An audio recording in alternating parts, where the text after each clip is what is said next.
For years, FIFA presented the 2026 World Cup as the future of football. More teams, more countries, more fans, more football. The tournament will be hosted across the United States, Canada, and Mexico, making it the largest World Cup ever staged. On paper, the scale is unprecedented. There will be 48 teams, 104 matches, 16 host cities, and 3 host nations. As preparations have progressed, however, attention has increasingly shifted away from the football itself and toward the broader challenges surrounding the tournament.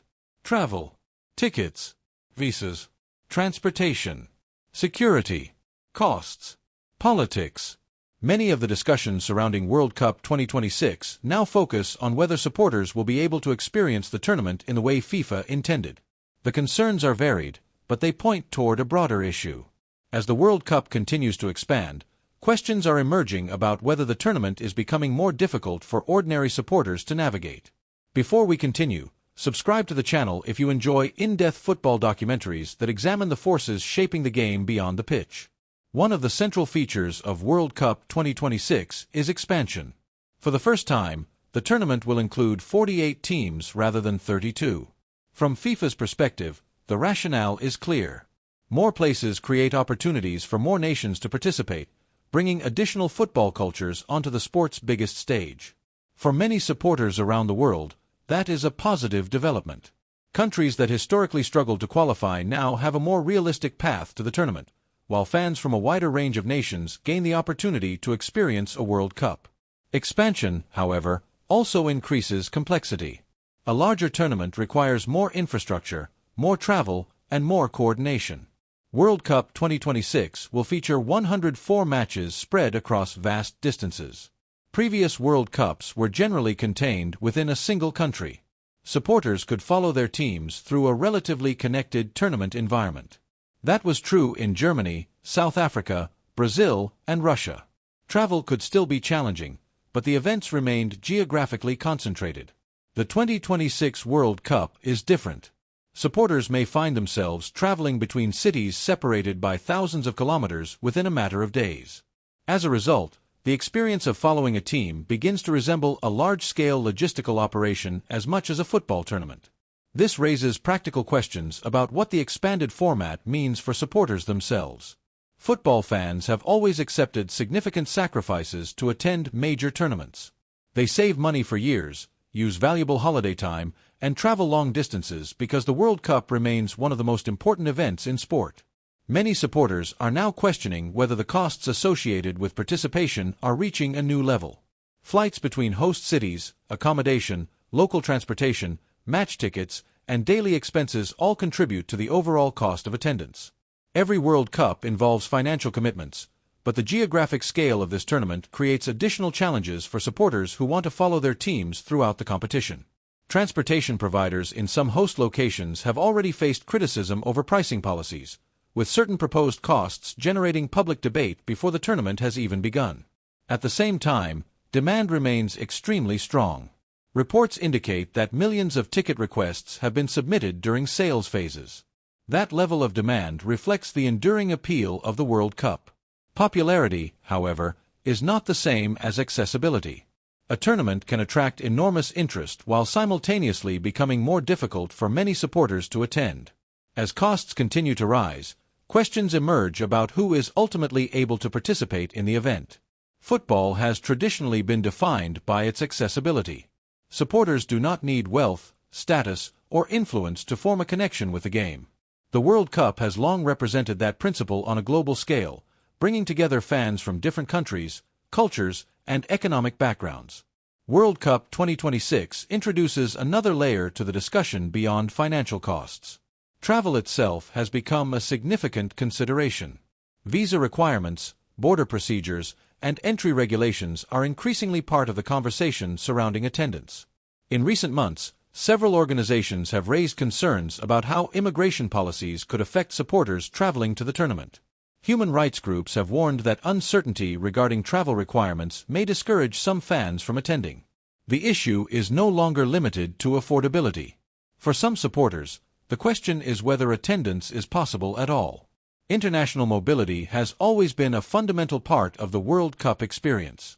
Supporters travel across continents to follow their teams and participate in a global football gathering.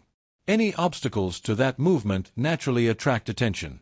These concerns received additional scrutiny following a widely reported incident involving a match official. Shortly before the tournament, a FIFA-selected Somali referee was denied entry into the United States despite holding a valid visa, preventing him from participating in the World Cup. The incident attracted international attention because it highlighted broader concerns surrounding travel and entry procedures. If a FIFA-appointed official encountered difficulties entering the country, supporters inevitably began examining how similar issues might affect visitors. FIFA has emphasized that immigration decisions remain the responsibility of national governments rather than the governing body itself. That distinction is important from an administrative perspective. For supporters, however, the practical outcome is often the primary concern. Their focus is not on governance structures but on whether they can successfully reach the tournament and attend matches. Additional concerns emerged in relation to Iran's participation. According to the Iranian Federation, supporters faced uncertainty regarding ticket allocations after travel preparations had already been made. The Federation also reported visa-related complications affecting aspects of the team's preparations. Political and administrative challenges are not unique to this tournament. Football and geopolitics have intersected throughout World Cup history, from Argentina in 1978 to Russia in 2018 and Qatar in 2022. The difference in 2026 is the scale of the event. A larger tournament naturally involves more teams, more supporters, more border crossings, more governments, and more operational variables. As complexity increases, so does the number of potential challenges that organizers must manage. That does not mean the tournament will be unsuccessful. It does, however, reduce the margin for error. Transportation represents another significant area of focus. For experienced tournament travelers, transportation often determines the overall quality of the event experience. Missed connections, delayed services, canceled flights, and overcrowded transit systems can have a substantial impact on supporters. Reuters recently described World Cup 2026 as a major test for transportation systems across North America. Given the scale of the tournament, that assessment is understandable.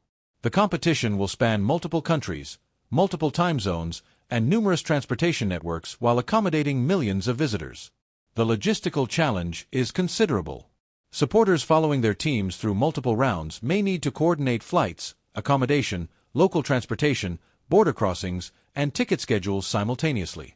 In that environment, football becomes only one part of a much larger travel experience.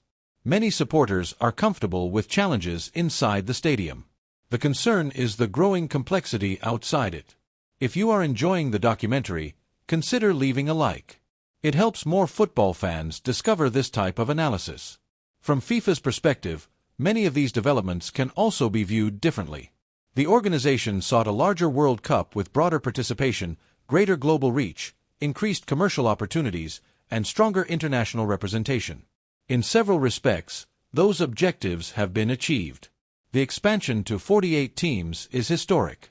Countries that previously faced long odds of qualification now have greater opportunities. The tournament has generated substantial international interest and is expected to produce record commercial revenues. Viewed through that lens, World Cup 2026 represents growth. Growth, however, often involves trade-offs. Every expansion solves certain problems while creating new challenges. More teams require more logistics. More matches require more travel. More commercial activity increases operational complexity. For that reason, World Cup 2026 may serve as an important test of football's expansion era. The central question is not whether larger tournaments are possible. The question is whether they can remain accessible and enjoyable for supporters while continuing to grow. Ultimately, that may be the most significant issue surrounding the tournament. Concerns about tickets, visas, transportation, and politics are important in their own right, but they also reflect a broader discussion about the identity of the World Cup. For more than 90 years, the competition has represented football's largest global gathering. It has served as a meeting place for supporters from different nations and backgrounds, united by a shared connection to the game. Modern football is now larger, wealthier, and more global than at any point in its history. The World Cup is evolving alongside it. The challenge for organizers is ensuring that supporters remain central to that evolution. Football's greatest tournaments are remembered not for administrative structures but for the people who attend them. The Argentine supporters who travel across continents. The Moroccan fans who transform stadium atmospheres. The Japanese supporters who became known for cleaning stadium sections after matches. The Mexican crowds whose energy defines match days. Those experiences are part of what gives football its cultural significance. If the supporter experience becomes weaker, an important part of the tournament is diminished. That is why the concerns surrounding World Cup 2026 matter. Not because they guarantee failure, and not because the tournament cannot succeed. They matter because they raise fundamental questions about how football balances growth with accessibility. The biggest World Cup in history will provide an important indication of where the sport is heading. When the tournament concludes, attention will naturally focus on the team that lifts the trophy. The broader legacy may involve something else entirely. It may reveal how football's most important competition can continue expanding while preserving the qualities that made it meaningful to supporters in the first place. Football has always had a unique ability to bring people together. The challenge for World Cup 2026 is ensuring that the people who make the tournament special remain at the center of it.